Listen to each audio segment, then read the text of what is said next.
Tell me about where efforts stand right now as far as getting Americans safely out of the Middle East. So since this began, we've seen over 36,000 Americans be able to return home to the United States from the Middle East. We've also seen our 24/7 task force assist over 23,000 Americans abroad that are looking to depart the region. We've seen nearly or approximately 24 charter flights leave the region over the last few days. We have surged resources to the region in order to connect Americans with specific travel options. And right now we have hundreds of personnel that are fielding calls, proactively making calls, and identifying travel options and sharing security guidance as appropriate with those that are reaching out to us for assistance.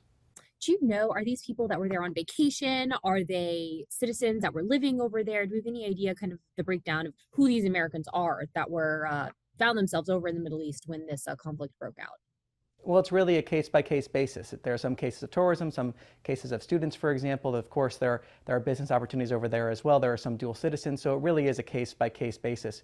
What we're actually finding now that when we're proactively reaching out to Americans, we're seeing that of the Americans that have contacted us, when we reach out to them with a specific U.S. arranged departure option, over half are actually declining that option in favor of either a commercial option, another travel option, or to stay in the region. We're continuing to identify specific travel options and security guidance as appropriate for Americans that are reaching out for assistance. That's why calling +1 202 501 4444 is so important. That's why registering at step.state.gov is so important, so you can get those security alerts for your specific country, where you are, and also keeping an eye on what the embassy is putting out as well, which is updating their security guidance for Americans in their country or region throughout the day.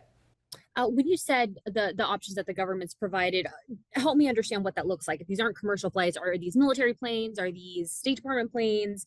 Um, what exactly is that?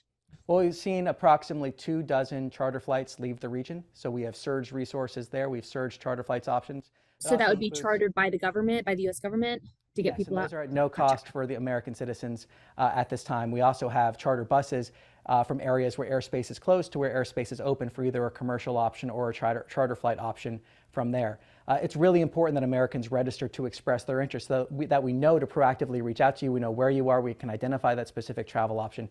But when I say government arranged travel options, talking about those charter flight options, when we reach out to Americans that have contacted us, currently over half of Americans are turning down those government arranged travel options in favor of a commercial option, another travel option, or to stay in the region. And walk me through again how easy it is for Americans over in the Middle East to register with the State Department and monitor this process. So they can call +1 202 501 4444. We have hundreds of personnel that are right now fielding calls and then proactively reaching out to people with that guidance as appropriate. Or they can go to state.gov, where they will see a link to a form where they can register their interest. So again, those two options that Americans can go to are +1 202 501 4444 with those hundreds of personnel fielding calls, or go to state.gov to that link where they will then see a travel intake form to register their interest if they want to depart the region. You may have said this in your first answer, because I know you're throwing out some numbers, so forgive me. But how many? Do you have any gauge of how many Americans are in the Middle East? How are you guys monitoring numbers? Well, it's really important that Americans register to express that interest so that we know where they are and we connect them with that option. We have seen, like I said, over 23,000 Americans directly assisted by the 24/7 task force. We surge resources in order to help the American people. But again, vitally important that if people want to depart the region, they call or go online to register their interest so that we know that you're looking to depart and can connect you with that specific travel guidance, security guidance, those travel options to bring you home should you desire to come home.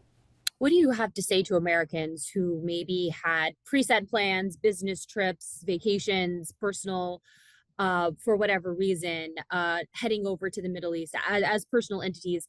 What's the State Department's messaging regarding travel of Americans, heading towards the Middle East right now? Well, I would say go to travel.state.gov to see the latest travel advice. You can also look at the embassy or consulate in the region or country that you are going to for the latest security advice. That'll give you the latest guidance that's happening. That'll give you our latest diplomatic posture in terms of our diplomatic facilities in that country or region. It gives you the information you need to be fully informed. And then please register at step.state.gov, especially if you're in the region. Really, if you're traveling anywhere in the world, registering at step.state.gov lets you get those security alerts should the situation change.